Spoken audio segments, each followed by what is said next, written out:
Welcome to the Phoenix News Report. Tonight, Trump's first cabinet casualty. Which even worse person will replace him? I beg you not to ask that question. Right, sorry. Plus, how to talk to your relatives at Thanksgiving no matter how drunk you are. And if you're good boys and girls at the end, I'll show you some adorable baby pandas. Let's check in on Trump's cabinet, which is Voltroning itself together into a giant scandal bot. We'll start with Trump's Attorney General pick, Matt Gaetz, who likes him young, drugged, and on Venmo. Trump was twisting arms behind the scenes to try and get him confirmed, while House Speaker Mike Johnson, seen here blowing up his son's phone again by clenching his butt cheeks a little too tight, has been trying to keep the House Ethics Committee report from coming out. And boy, what a juicy report that must be, because after CNN asked him about yet another sexual encounter with a 17-year-old, Gaetz suddenly dropped his bid for Attorney General 45 minutes later.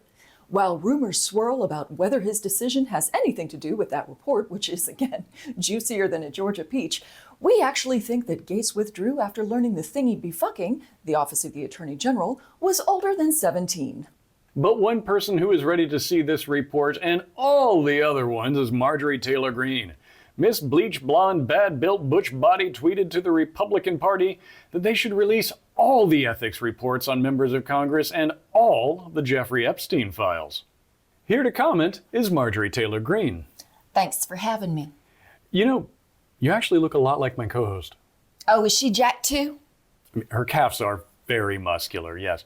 Now, Miss Greene, you said you want to see which congresspeople have paid their way out of their diddy-fied reputations. I do. And you also want the Jeffrey Epstein files released. Absolutely. And you do realize that Trump is going to be all over those files, right? Oh, right. You know what? I did not think that one through, kind of like my workouts. Yeah. Will you excuse me? I have to go tweet some stuff about how sunlight is overrated. Yes, I'd love for you to leave. But let's check in on the rest of the cabinet. By all reports, Elon Musk is throwing himself into his new role as half of the efficiencies are, with all the enthusiasm I wish he'd throw himself into a volcano. Once Elon found out that Trump played golf with the head of the PGA, he decried the government waste of 4 hours and was so apoplectic he had to father 7 more children and ruin 3 businesses just to calm down. In a recent interview with RFK Jr., a reporter asked him how he feels qualified to run the Department of Health and Human Services given his beliefs on vaccines. Mr. Kennedy responded that he doesn't see what all the fuss is about, and that when he was a kid, they played polio all the time at the country club and nothing bad ever happened to him except, for brainworms. Mr. Kennedy then ate something he found on the floor before wandering off.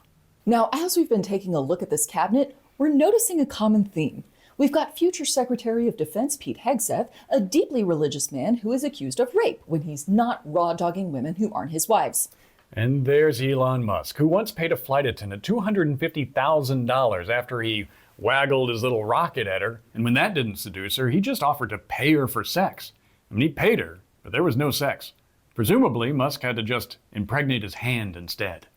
Then we have RFK Jr., who when asked if he sexually assaulted his family's nanny in the 90s, he replied, "I'm not a church boy, I have so many skeletons in my closet," which if you listen closely was in no way a denial. Has there ever been a cabinet this rapey before? You know what? This is insane. These people do not belong in the president's cabinet. They belong where rapists belong, on the Supreme Court. Well, they can't all be rapists, right? Because some of them are just married to rapists. Like Linda McMahon, who's been tapped to be Trump's Secretary of Education. Oh yeah? Linda McMahon from the WWE? Oh yeah! Why? Don't know. Now, you may be feeling some despair about all of these cabinet picks and very worried about the direction that the country is going. But I want to offer you some hope. As we mentioned previously, we do have a time machine, and our chief future correspondent, Jen Haston, is here to give us an update from about a year from now. And Jen, I understand that you have good news? That's right, Andrea. All those cabinet picks that you folks have been stressing about have been fired. Turns out Trump still can't keep an employee for longer than a few months.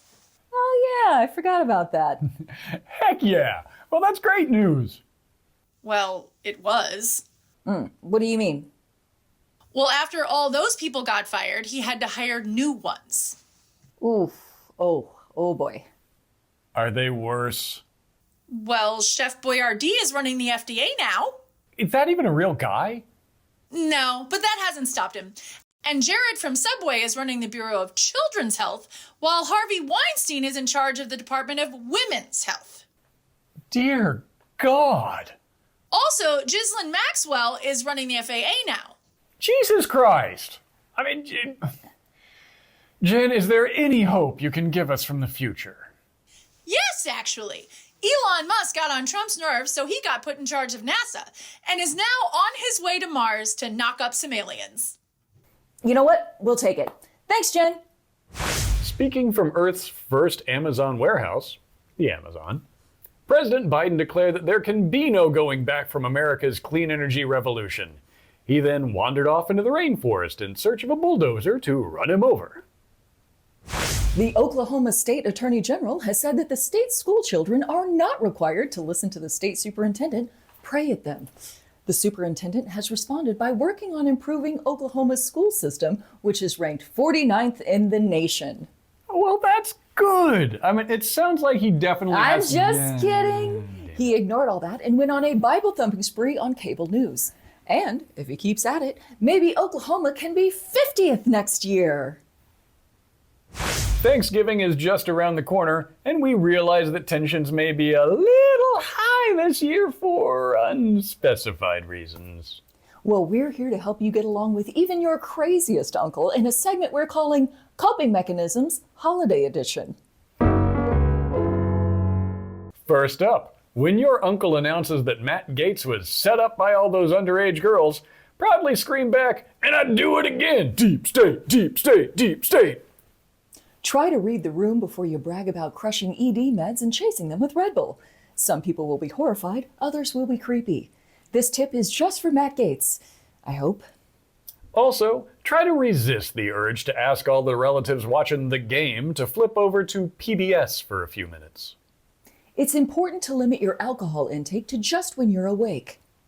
Feel free to remind your traditional family's dad that the kids' table features 9 kids from 4 different mothers.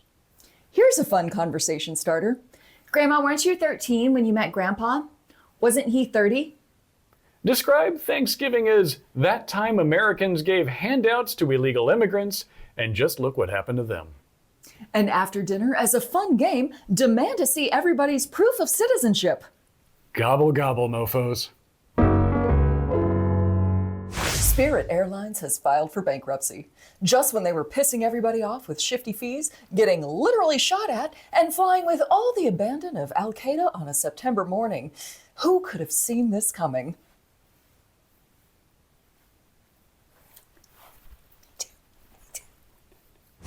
Leaked emails have revealed the extent of a Swedish minister's bananaphobia.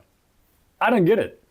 How can you be afraid of bananas with their appealing yellow color and their lack of visible veins? I mean, the only thing they're missing is a flared base.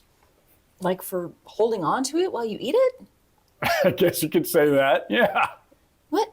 Oh, come on, man. No, I told you to stay off those guys. It's bad. It's bad. Bad. And finally tonight, you've been through a lot, and we're going to show you some baby red pandas now because you deserve it. The Lincoln Children's Zoo announced the birth of red panda triplets. Here they are right after they were born. Here's one in a little box nest, and here they are a week later being cute AF. Please feel free to print out these pictures and take them with you to the DMV, your next root canal, or golfing at Mar-a-Lago.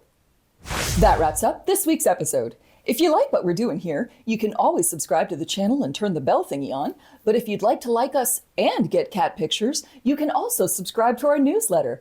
Links in the description below. Love you. Bye. Yes, I'd love for you to leave.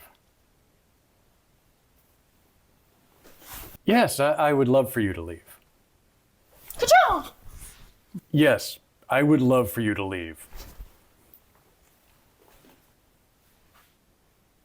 Yes, I would love for you to leave. Whee! Yes, I would love for you to leave.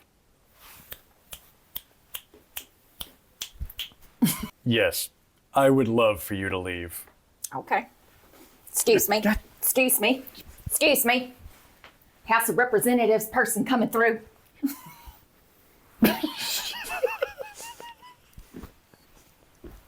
I'm back, damn it.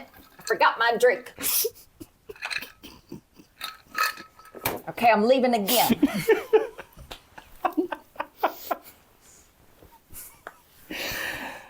Okay, I'm back. What are we talking about? You were leaving. Oh. Why are you still here, House of supposed to leave. Representatives person? I'm gonna leave. I would love it still I got if you things would to leave. do. I got legislation to concoct. Marjorie Taylor Greene, everyone. She will not be invited back. Hold on. She's back. Hold on. God Hold damn on. it. Do not call me Lauren Boebert. Do not call me Lauren Boebert. Lauren Boebert, everybody. I will CrossFit your ass into next Tuesday. And it's Saturday night. Shit. Love you. Bye. Bye, everybody. I'm going to drink all this vodka now.